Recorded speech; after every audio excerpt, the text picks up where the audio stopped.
Worlds was the first person, or maybe even the Worlds qualifiers was, I think, the first person that we saw doing it. When Ice Shard and Three Sisters were very popular techs, and Realkey said, "No, let me play this one Field of Rush."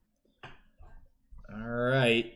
Well, here we go. We are into the mulligan, the first game of round 6 here. GrandpaRoji and Leovold. Pretty good game to get things started here. Always exciting to see GrandpaRoji play, and let's see if Roji will be able to make it to the top cut here. And this is a full mulligan. I was gonna say this hand does not look good for Roji, but that was pre-mulligan. Post-mull looking a lot better. Darkness.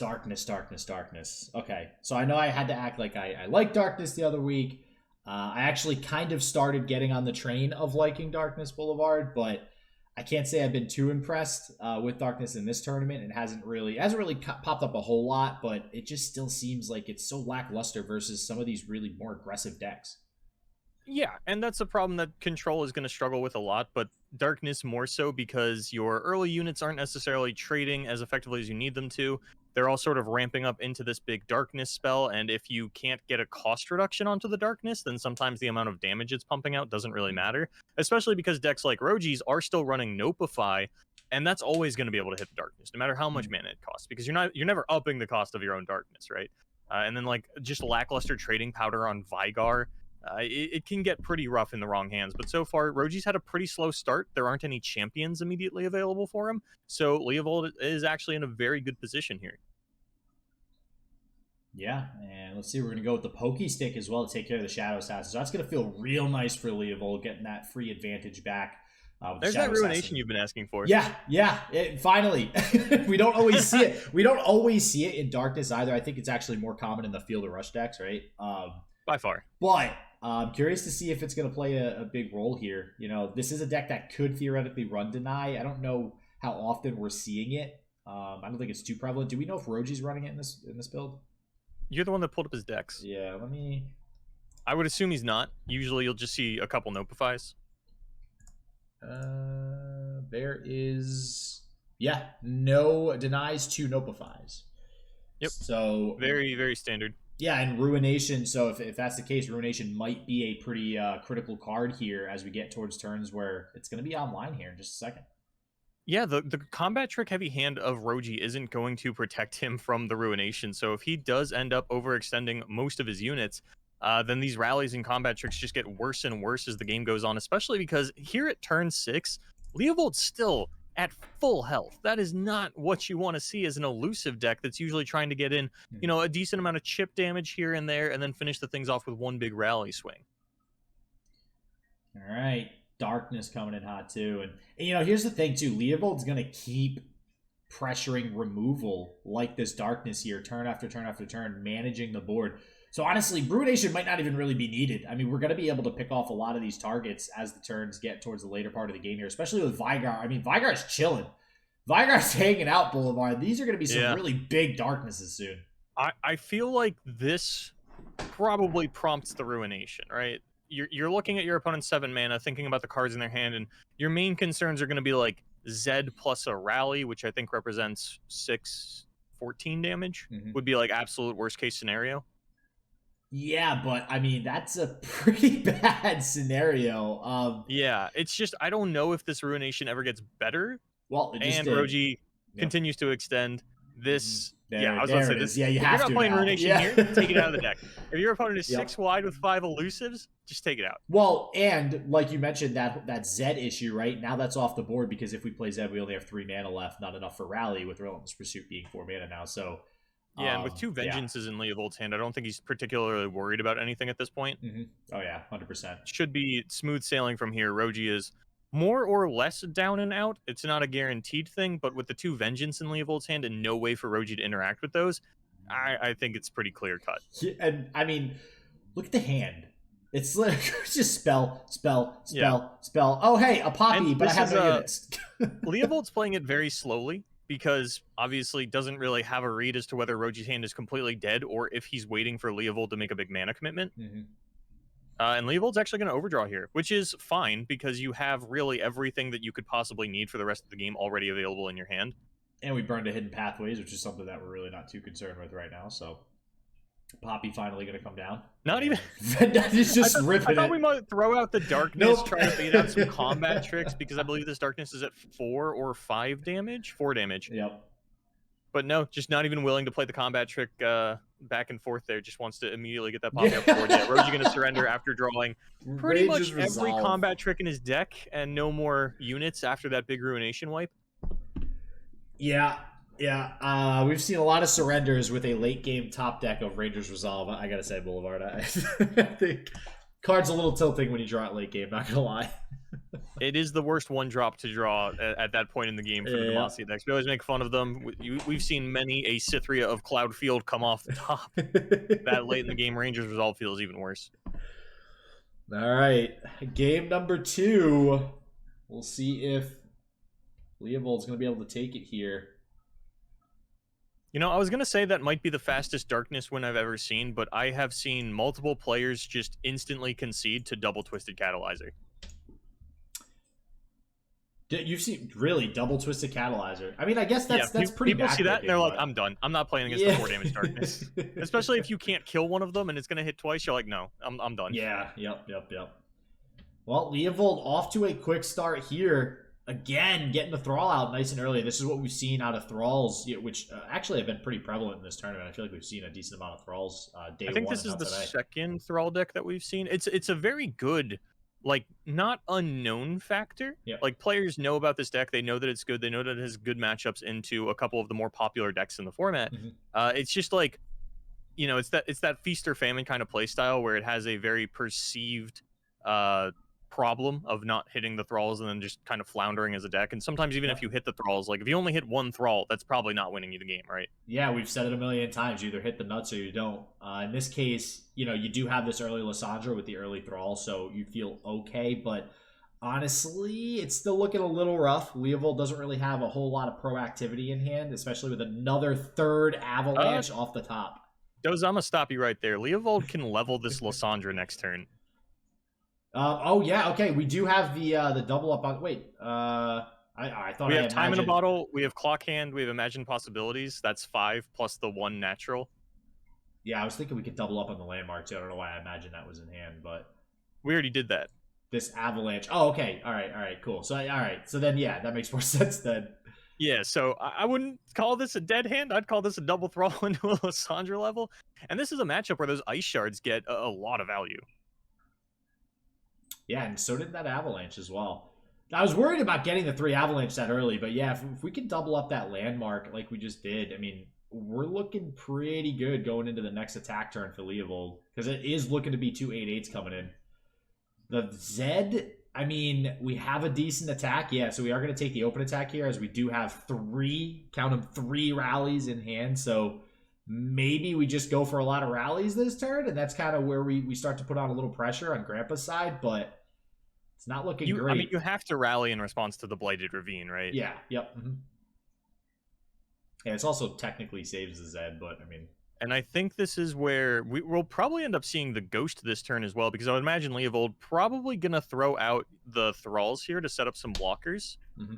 But Roji still has Ghost plus another rally, which pushes, what, 4 and then 10? Nearly lethal? Very nearly lethal? Mm-hmm. Oh, but a Tough Nexus. Tough Nexus will take a decent chunk out of that.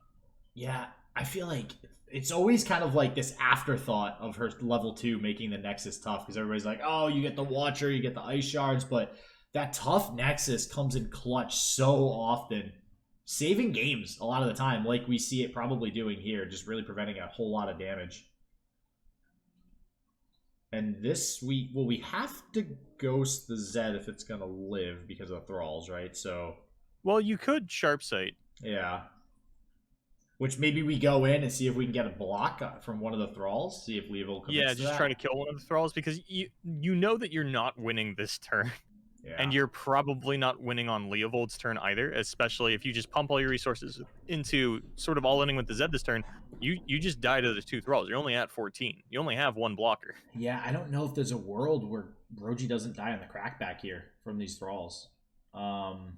Barrier's not going to help. I mean, maybe saving Sharp Sight for a blocker, but I don't even think that's going to help. So let's see if Leovold... And I don't think... I guess the question is, does Leovold think there's a reason to commit one of the thralls as a blocker? Because you got to assume there's a sharp sight in hand at this point with how many cards Roji has. Not to mention, if Leovold loses these thralls, he loses the game. These are really all he has right now. Yeah.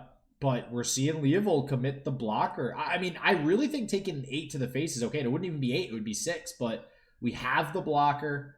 Yep. We're going to get the sharp sight. And that's 1 thrall down. So now Roji does live next turn. At least for now. I think the concern was the Ghost Rally would deal, I guess, more damage than Leovold's necessarily comfortable taking at this point. The Zed had leveled to 5. It'd go in with an Elusive Shadow. You had already taken the 6. You'd be down to 10. Then he puts in... None of that should matter, though, right? Like, that damage shouldn't matter if you're ending the game with 2 thralls next turn, right? Like, you would think, yeah. I don't know if Leovold got a little bit too scared there, didn't do the math properly, maybe forgot about the tough Nexus. There's a lot of different things it could have been, but now Leovold in a very rough spot, down to just 1 thrall. Yeah, wow. That one decision there actually really swinging the tides of this game. We get another clock hand. Clockwork Curator, I should say. And, all right, here comes an attack, which we could just take all of this to the face if we want. We can block with the Bright Steel Protector on the Lysandra. Yep, so we do pull the Lysandra back. And instead going to push some damage onto the Thrall, which means that Zed can pretty safely attack again into this Thrall because Quick Attack will take it down. So no need to use Ghost next turn. I mean, we can if we were looking to finish off the game, which... Yeah, I think... Honestly, I mean, Roji has lethal with, like, Ghost Pump Spell, right? Mm-hmm. And if that doesn't work, we have Rally. There's no Frostbite immediately available for Leovold.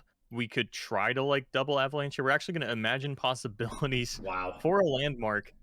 And that is... It kind of looks like a Salt Spire. Oh, no, it's the Hibernating Rock Bear. Yep. Yep, that is not going to do a whole lot. Now I think Leovold is just... I think maybe dead, actually. Oh, the Lysandra's Entomb. Oh, what a top deck. Is it going to save the game? Roji drew another Zed. That's a good question. So let's see. If we attack here, okay, so does Entomb come out now? If Entomb comes out now, like you mentioned, we drew another Zed. We can summon the Zed. We can still rally. We can still probably rally twice. If we're blocking with Lysandra that's taking the Entomb off the table... Unless we throw it on the stack here. All right, Leovold, what are we going to do? I think the problem is that Roji still has Ghost. If he gets to play the Ghost with the second Zed, there's really nothing Leovold can do. You can try to fight over it with the Avalanches and the Sharp Sights, but wow, I don't know if that's going to be enough. I think that's game now. I think because that block got rid of the Entomb in hand, I do think that's game. Like, sure, we have a blocker. Congratulations, but we have an elusive attacker here in a second. First, we're going to get the Rally, and there's no way to clear this Zed off the board. You can't get through a barrier and 4 health. Ghost, I imagine, going to come down. We could even Twin Disciplines to do a ridiculous amount of damage. Oh, man. I think, Boulevard, this is a perfect example of, just not really seeing the route to be the aggressor. I don't want to sit there and say that Leovold necessarily misplayed because I don't necessarily think it was a misplay. I just think that Leovold misread the situation where they could have been the aggressor. They could have won the game with those double thralls, but instead opted to play more defensively, just kind of not seeing that opening, right? Yeah, and is going to, sort of pay the price for that and take us to a game number 3. I think Roji's just kind of figuring out, like, is it better to... Is it secure? Pump spell here? Do I have to try to go for this second Rally? Like, what are we doing here? Am I ever worried about this Zed dying? Well, might be worried about the Entomb. Play around Frostbite. Maybe actually thinking, well, there might be an Entomb in hand, because technically if one of these gets Entombed, Leovold lives. And I don't think you can ever play around that, though. I don't think you can either, yeah. It's just going to be the Ice Shard coming out to pop the barriers, and Roji... going to take us to a game number 3, picking up a win with that elusive Rally over the Thralls. Now we're going to get to see what the ban was. We're going to get a little bit more Thrall action here in game number 3 for those fans of the deck at home. Putting on a little bit of a class here for you on how to die to elusive Rally is really what the name of this class was. We didn't really learn much. Yeah, wasn't a great example of the Thrall deck, but you win some, you lose some. But here we go, game number 3. I'm really enjoying Thralls. I really like watching them. I've played them a little bit too. I like this deck. So Thralls is one of the bigger counters to Plunder. That is really its place in the meta and why you're constantly seeing players bring this deck to tournaments. So Roji's going to have a pretty uphill battle here in the third game, especially with a double parlay opener. All right. Yeah, double parlay, you know, it's great for those Plunder procs, getting those level up triggers, but when you don't really have anything else to combo with it, not going to feel good. Yordle Grifter, definitely a huge help here. Going to get back some of that card advantage from just, you know, blindly using these parlay on Nexus. So that's going to feel a little bit good. Also get the Black Market Merchant. So that's one of the reasons why Plunder decks do so well, right? It has so many ways to kind of get back that card advantage that it might lose by just using cards to try to get that damage off onto the Nexus. So maybe an okay start here for Roji now. Leovold not looking at a whole lot here. We would talk a lot about one Thrall really not being enough to win the game. And that's all Leovold has now. Stuck on an awkward amount of countdown. Has a second Thrall with the Succumb to the Cold, but we are very, very, very far away from this, clock hand. Yeah, I was going to say Succumb to the Cold technically is a Thrall, but it's not the greatest option for a Thrall right now because you need to kind of reactively play that card. You don't want to just like arbitrarily frostbite something just to get a Thrall. So it's looking like this is going to be one of those Thrall games where we have to get to turn 8 or 9 before we actually start getting those Thralls online. On top of that, Avalanche can be very good against Plunder. They definitely have a lot of hands where they go wide with a bunch of 2 health units. This is not one of those hands. This is a much more heavy hand on the side of Roji that's just inefficiently getting Plunder procs in the early game and then dropping champions on curve. And that is not the kind of hand that Avalanche is good against. We're going to see it here just to wipe a Black Market Merchant and push a little bit of damage onto this Yordle Grifter. Just because what else was Leovold going to do with all that mana? Now, I guess the question here, I don't think you ever play Gangplank here. I think you do still want to. Okay, yeah, we are going to play it. I was going to say, we have, like, units to go wide. Clock Hand Curator isn't exactly the greatest there, but we are just going to go ahead and jam this Gangplank onto the board and start putting pressure on. Maybe Roji just kind of reading the situation saying, I think Leovold doesn't have a great hand, and that is true. This does allow for Succumb to the Cold to actually get used, though. Potentially Frostbite this Gangplank and then generate another Thrall this turn. Yeah, that on top of the second Thrall that we have already in hand, combined with these imagined possibilities, we'll be able to get one Thrall relatively soon. Oh, we're going to level the Gangplank to push a little bit of... No, we're not leveling the Gangplank. We're just getting our Plunder proc for the turn. Yeah. I was ready for that Gangplank to flip, deal an extra 1 damage, like, yeah, let's go. But not quite the case. All right, the Thrall train starting now. I mean, this is at least good in a sense that we're leading into a very strong turn 8 with the clock hand, right? Absolutely. The question is, do we live long enough to get there? I think the answer is yes, because it's just the lonely Gangplank on board. We'll see what else Roji develops here. I imagine we go wide and maybe try to use the Sejuani offensively next turn with that vulnerable. Maybe get rid of something like the Lysandra, since there are going to be a ridiculous amount of Thralls coming out soon. All right, we're healing the Gangplank. All right. There's a few options on how this Sejuani gets played. You can either use it to kill the Lysandra, like you mentioned, before she levels, or you can use it to Frostbite that Thrall and pull it out of the way. To let your Sejuani, your Gangplank, and all your other units try to connect with the Nexus. All right, there's the nabbed Clockwork Curator. Not the best steal, but gonna do the job for Betty Croker to get a Monster Harpoon, which is very timely to get rid of one of these Thralls. Yeah, that is exactly enough that you need to either kill the Thrall or a leveled Lysandra, and Leovold going into turn, like, has an extremely weak turn 7. Turn 8's looking great, but turn 7, yeah, poo-poo. Yeah, that's the I guess you can put it like that. Yeah, the problem is getting to turn 8, right? And it's gonna be rough, especially with the Monster Harpoon. We'll see if we can get some sort of Plunder proc here. I can't imagine Leovold dying on this turn. I don't think that happens. Yeah, I agree. But the leveled Sejuani is a problem. Yeah, Monster Harpoon actually not going to come down this turn anyways, though. Only 2 mana left. No way to really preemptively proc the effect, so it goes down to that 3 mana anyways. So we are just going to use the Sejuani. Sejuani is also leveled as well, so this is a very strong turn for Roji. But like you said, Boulevard, Leovold not dying. And honestly, I'm very curious to see how this goes after this next turn, because this is generally where if you know, if your opponent's able to deal with Sejuani and Gangplank, you're going to kind of run out of steam as the Plunder player, and that might be what happens once this clock hand comes down. Let's see. Yeah, this clock hand is actually going to be really good in combination with the Imagined Possibilities. You can get both of those 5 thralls to summon this turn. But again, there is a Sejuani on your opponent's side of the field, and Roji just top-decked Yordle Grifter. Oh, man. And that means we have the warning shot for this turn. We top deck succumb to the cold as well. So we've got this Frostbite. And then, of course, Gangplank Sejuani is a powerful combination because Gangplank's ability is going to proc the Sejuani before blockers actually happen. Yep. Yeah, so if we can continue to keep this Frostbite train going with Sejuani on board, Leovold might actually never be able to clear Roji's field. And this is why this deck exists, right, Boulevard? I mean, Sejuani is ridiculous if you can protect her. It's very, very hard to get through your field when every single turn is just Frostbite, Frostbite, Frostbite. So let's see if the warning shot gets ripped here and we commit a couple of blockers. It kind of has to, right? Yeah. Well, I mean, technically, if we block, we don't die, I think, but... Oh, wait, no. The 8 damage onto onto the keg. Okay. Yep. So might as well use the keg there, too.